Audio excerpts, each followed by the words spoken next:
आप लोग। Welcome to my channel educational scholar. मैं डॉक्टर सोबिया। आज के आपको इस लेक्चर में मैं ग्लाइकोलिसिस के बारे में एक्सप्लेन करूँगी। Glycolysis which is a multi step reaction, mostly it is 10 steps reaction हैं जिसमें ग्लूकोज जो है कन्वर्ट हो जाता है pyruvate. Single glucose molecules through 10 step reaction get converted into 2 molecules of pyruvate. So let's see all steps. First of all, glycolysis, having covered the basic structure feature of carbohydrates. एक another video में आप carbohydrates के बारे में देख सकते हो। ठीक है, carbohydrates मीन्स जिसमें शुगर मेटाबॉलिज्म, कार्बोहाइड्रेट्स जो हैं made up of hydrocarbons, carbon, hydrogen and oxygen, आपको मेटाबॉलिज्म यानी different kinds of metabolic pathways में आपको हेल्प कर सकते हैं। Metabolism which involves both catabolism as well as the anabolism. Catabolism is the breakdown while anabolism is the formation. As a result of different metabolic pathways energy produce होती है, different carbon containing compounds जो कि इन metabolic pathways की generation में या synthesis में आपको हेल्प करते हैं। It's a primitive process, it occurs in cytosol rather than in two specific organelles, यानी ऑर्गेनस के बजाय साइटोसोल के अंदर ग्लाइकोलिसिस टेक प्लेस हो रही है और ये शुरू से हिस्ट्री से ही इसका एविडेंट है। लेटर ऑन ग्लाइकोलिसिस का नाम दे दिया गया। It's a combination of two words, glycose and lysis. Glycose meaning sweet, lysis means splitting or you can say breakdown. So overall glycolysis, it is the splitting of sugar molecule which is sweet. अगर आप glycolysis के steps देखो, there is a total of 5 step reaction. 5 steps यहाँ पे आपको first gear box में दिखा दिए गए हैं। रिमेनिंग 5 जो हैं वो आपको नेक्स्ट बाद में दिखा दिए गए हैं सेकंड गियर के अंदर। ये इनको 10 स्टेप रिएक्शन को हम energy investment as well as the energy generation phases का भी नाम दे देते हैं। First phase is the energy investment phase and second one is the energy generation phase. First of all अगर हम पहले ओवरऑल ओवरव्यू देख लें ग्लाइकोलिसिस का, it's a multi step reaction और मल्टी स्टेप्स पे आप देख रहे हो कि मल्टी एंजाइम्स जो हैं ये यूटिलाइज हो रहे हैं। ठीक है, फर्स्ट स्टेप जिसमें ग्लूकोज जो है गेट कन्वर्ट हो जाता है ग्लूकोज 6 फॉस्फेट के अंदर, मीन्स फॉस्फेट की एडिशन हो गई है। ये फॉस्फेट इनको एटीपी प्रोवाइड करेगा, ATP converted into ADP giving phosphate. Enzyme hexokinase, kinase mean phosphorylation, helps in this reaction. Second reaction, glucose 6-phosphate get converted into fructose 6-phosphate in the presence of enzyme phosphoglucoisomerase. Then fructose 6-phosphate get converted into fructose 1,6 biphosphate, addition of another phosphate. ATP again get converted into ADP providing phosphate in the presence of enzyme phosphofructose kinase. Fructose 6-phosphate get converted into fructose 1,6 biphosphate. Then aldolase enzyme, here it helps in the formation of 2,3 carbon containing compounds. Number 1 glyceraldehyde 3-phosphate, while the second one is the dihydroxyacetone phosphate, DHAP. Both these are isomers. By the help of enzyme triose phosphate isomerase they can convert it into each other. From here glyceraldehyde 3-phosphate will continue the process of glycolysis. Glyceraldehyde 3-phosphate reduction step, NAD get converted into NADH in the presence of glyceraldehyde 3 dehydrogenase. It get converted into 1,3 biphosphoglycerate. Again formation of 3-phosphoglycerate. Then in the presence of phosphoglycerate mutase, formation of 2-phosphoglycerate.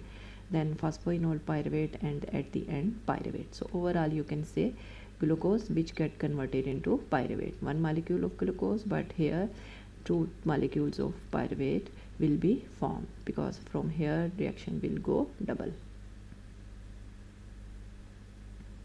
First of all, glucose 6-phosphate, which was the first step, glycolysis takes place in the cytosol. Glucose enters into the glycolytic pathway. This glucose acts as a main source of energy. Initially, phosphate addition means ATP get converted into ADP. Bond of phosphate ATP will be cleavage of 2 phosphate bonds of ATP, so that along with the formation of ADP, phosphate formation takes place. This phosphate will add it to the normal glucose molecule at 6th position. That's why it is known as the glucose 6-phosphate. First of all, now step by step सब steps explain होंगे। Extreme right पे आप देख भी सकते हो कि steps बता दिए गए हैं कि किस स्टेप के अंदर किस चीज़ की फॉर्मेशन हो रही है। फर्स्ट स्टेप आपका जिसमें ग्लूकोज कन्वर्ट हुआ था ग्लूकोज 6-फॉस्फेट में in the presence of enzyme hexokinase. So hexokinase which converts glucose into glucose six phosphate. 6 position पे आप देख सकते हो ब्लू कलर में यहाँ शो किया गया है कि हाइड्रोक्सिल जो है वो रिप्लेस हो गया फॉस्फेट ग्रुप से। ठीक है, यहाँ पे फॉस्फेट ग्रुप की एडिशन हो गई है। यहाँ पे आप देखते हो एटीपी जो है गेट कन्वर्टेड इनटू एडीपी। यहाँ पे आप मैग्नीशियम आपको नज़र आ रहा है। मैग्नीशियम यहाँ पे आप इस तरह समझ लो कि it's like a coenzyme. It interacts with the negatively charge phosphate oxygen atoms, यानी इनके ऊपर नेगेटिव चार्ज होता है, उसको कंपनसेट करने के लिए मैग्नीशियम यहाँ पे हेल्प करेगा। It interacts with the negatively charge phosphate oxygen atom providing charge compensation and favourable conformation for the formation of glucose six phosphate. यानी एंजाइम जो है हेक्सोकाइनेज, ठीक है, और magnesium will act as a coenzyme for charge compensation of the negative charge compensation of the phosphate group. Positive and negative charges will cancel the effect of each other. So glucose get converted into glucose 6-phosphate at 6 position addition of the phosphate. Second, glucose get 6-phosphate get converted into fructose 6-phosphate. इस mechanism में थोड़ा सा change होगा, यानी इसमें क्या है कि साइक्लिक चेन जो है वो चेंज हो गई है। So how it will happen, it will like this the isomerisation of the glucose six phosphate to fructose six phosphate. Mainly इसमें होता क्या है कि आपका जो एल्डिहाइड ग्रुप है it will get change into a ketonic group. इसमें ग्लूकोज 6-फॉस्फेट अपनी साइक्लिक फॉर्म से फर्स्ट ऑफ ऑल ये ओपन चेन फॉर्म के अंदर कन्वर्ट होगा। देन चेन लेंथ की चेंजेस आएंगी, एल्डिहाइड ग्रुप जो है वो आपका कीटोनिक फंक्शनल ग्रुप के अंदर चेंज हो जाएगा और देन अगेन चेन जो क्लोज हो जाएगी। पीछे आपको direct glucose six phosphate conversion into fructose six phosphate दिखा दी गई है। ठीक है, this reaction takes place in the presence of phosphoglucose isomerase. इसमें एडिशन स्टेप्स हैं जो यहाँ पे 2 ओपन फॉर्म्स में आपको दिखा दिए गए हैं। Enzyme first open the 6-membered ring, catalyze the isomerization process, and then the formation of a 5-membered ring, open chain of form of the fructose 6-phosphate. Then this open chain form will get converted into cyclic forms. Next, third, fructose 6-phosphate it converted into fructose 1,6-biphosphate। पहले 6 position पे phosphate था, अब आप देख रहे हो कि 1 position पे भी फॉस्फेट की एडिशन हो गई है। यहाँ पे फ्रुक्टोज 6-फॉस्फेट, ठीक है, 1 पोजीशन पे भी फॉस्फेट, सेम जैसा कि फर्स्ट स्टेप में था। एटीपी जो है एडीपी के अंदर कन्वर्ट होगा। Magnesium enzyme also coenzyme also present over here, it's playing the same role for charge composition and providing favorable condition for this process to occur. So it is a highly spontaneous reaction. Its reaction or its mechanism is similar to that of the first step reaction enzyme that was hexokinase. Next, it is the process in which fructose 1,6-biphosphate in the presence of aldolase get converted into 2 forms. Number 1, dihydroxyacetone phosphate DHAP and glyceraldehyde 3-phosphate. अगर यहाँ पे भी देखो blue और black colour में, ऊपर वाला convert हो गया ब्लू वाला डाइहाइड्रोक्सीएसीटोन फॉस्फेट, नीचे वाले ने ग्लिसरल्डिहाइड की फॉर्मेशन। इट्स एन एल्डोल क्लीवेज, ठीक है, और reverse of an aldol condensation means जिसमें ये दोनों एक दूसरे से कंबाइन कर जाएंगे और वापस फ्रुक्टोज 1,6-बाइफॉस्फेट की फॉर्मेशन में हेल्प करेंगे, but it's a break down kind of reaction.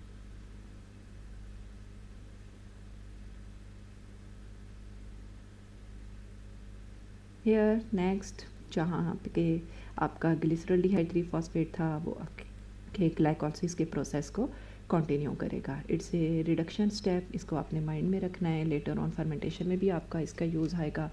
Glyceraldehyde three phosphate it get converted into 3,1,3 biphosphoglycerate, ठीक है। यहाँ पे NAD जो है it get converted into NADH। It's also shown over hair.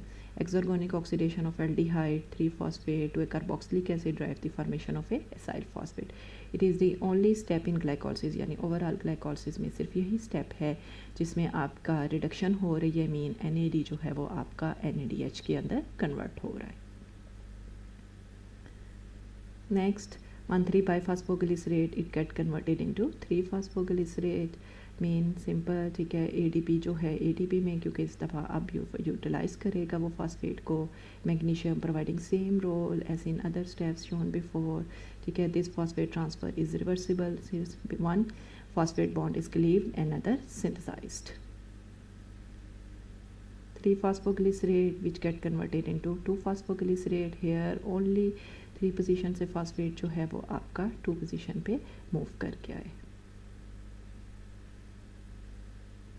Next 2-phosphoglycerate get converted into phosphoenol pyruvate, ठीक है। इसमें भी दरमियान में एक इनोल कंपाउंड बनेगा, इनोल कंपाउंड जिसे आप अनस्टेबल कंफर्मेशन भी कह सकते हो, but as soon as phosphoenol pyruvate की फॉर्मेशन हो जाती है तो ये आपकी स्टेबल कंफर्मेशन हो जाती है। It reaction also depends upon the magnesium, so 2 magnesium ions will be present और मैग्नीशियम आयंस का same function, it helps in the process of stabilization. The last step, phosphoenol pyruvate, in the presence of enzyme pyruvate kinase, we get converted into pyruvate. ADP forming ATP means utilization of the 1-phosphate. So overall you can say glucose get converted into pyruvate. Glucose was a 6-carbon compound, while 2 molecules of pyruvate each of 3-carbon compound formed at the end of this reaction.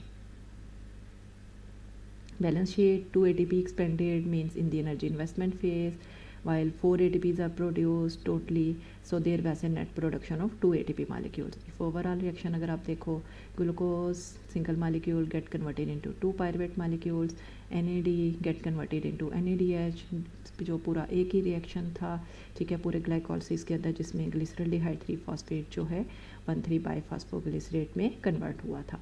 2 ADP converted into 2 ATP by using 2 phosphates. So in case of aerobic organisms, pyruvate जो है glycolysis, ये जब decarboxylation हो जाएगी तो acetyl CoA के अंदर convert होगा, which will enter into the Krebs cycle. NADH जो कि रिडक्शन स्टेप था ग्लाइकोलिसिस के दौरान, it is produced in glycolysis and Krebs cycle is reoxidised through the electron transport chain, it will later help in the formation of ATP.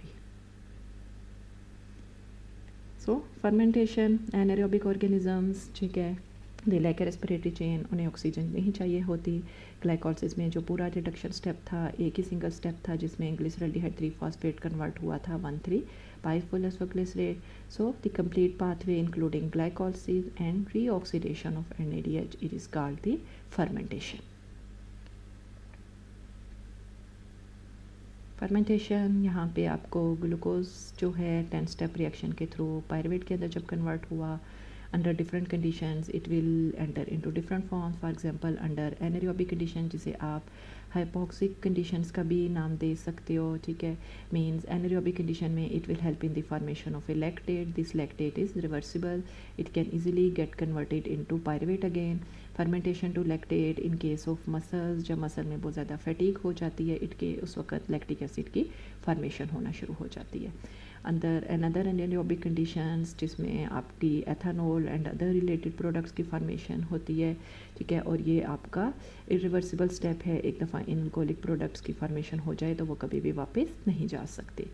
Pyruvate अगर decarboxylation हो and in case of aerobic condition it helps you in the formation of acetyl CoA. Now this acetyl CoA is very important as it helps to catalyze different kind of reactions. Here they have shown one of the reaction in which acetyl CoA will enter into the citric acid cycle. Citric acid cycle जिसे हम Krebs cycle का भी और tricarboxylic acid cycle का भी नाम दे देते हैं. ओवरऑल अगर हम देखें, pyruvic acid is reduced to organic acid means lactic acid or they can convert it into alcohols. NADH is oxidized from NAD, oxygen is not required, no additional ADP are made during this process, and certain gases, for example carbon dioxide or in some cases hydrogen may be released. As you can see here, carbon dioxide formation during fermentation of ethanolic products. So pyruvate जब आपका lactate के अंदर convert होता है, ये आपका reversible है, NADH की रीऑक्सीडेशन हो जाती है, it get converted into NAD. Lactate dehydrogenase enzyme यहाँ पे यूज़ होता है, which catalyses the reduction of the keto in pyruvate to hydroxyl yielding lactate. Lactate की अगर आप फंक्शनिंग देखो, in addition to as end product of fermentation, ये energy के प्रोवाइड पे हेल्प करता है. Cell membrane contain carrier proteins that facilitate the transport of lactate. Skeletal muscles के अंदर it helps to ferment glucose to lactate. During exercise condition इसकी formation होती है। लैक्टेट जो है ये ब्लड के अंदर भी रिलीज़ हो सकता है। सो चूँकि रिवर्सिबल है ये वापस पायरुवेट में कन्वर्ट हो जाएगा। पायरुवेट यहाँ से आगे मूव करके आपको क्रेब्स साइकिल के अंदर भी एंटर हो सकता है और यू कैन से कि ये रिवर्स होके ग्लूकोनियोजेनेसिस के प्रोसेस के अंदर भी एंट्री इसकी हो सकती है। सो pyruvate second they get converted into ethanol which is a irreversible step. Anaerobic organisms जो हैं metabolize pyruvate to ethanol which is mostly excreted as a waste product. NADH is converted into NAD with the help of an enzyme alcohol dehydrogenase. So glycolysis, glucose get converted into pyruvate, NAD into NADH, ADP into ATP. Fermentation, glucose get converted into lactate, ADP get converted into ATP. Anaerobic condition yields to only 2 high energy bonds of ATP. So यहाँ पे तमाम reactions आपको दिखा दिए गए हैं। That was all about the glycolysis. अगर आपको इसके बारे में कोई क्वेश्चन हो तो आप कमेंट में मुझसे पूछ सकते हो। नेक्स्ट जो लेक्चर है उसमें मैं आपको ग्लूकोनियोजेनेसिस के बारे में बताऊंगी, जिसमें जो आपका पायरुवेट है ये वापस जाके ग्लूकोज के अंदर कन्वर्ट हो जाता है। तब तक के लिए अल्लाह हाफिज़। अगर आपको लेक्चर अच्छा लगा हो तो आप लाइक, शेयर और इसे सब्सक्राइब करना मत भूलिएगा। अल्लाह हाफिज़।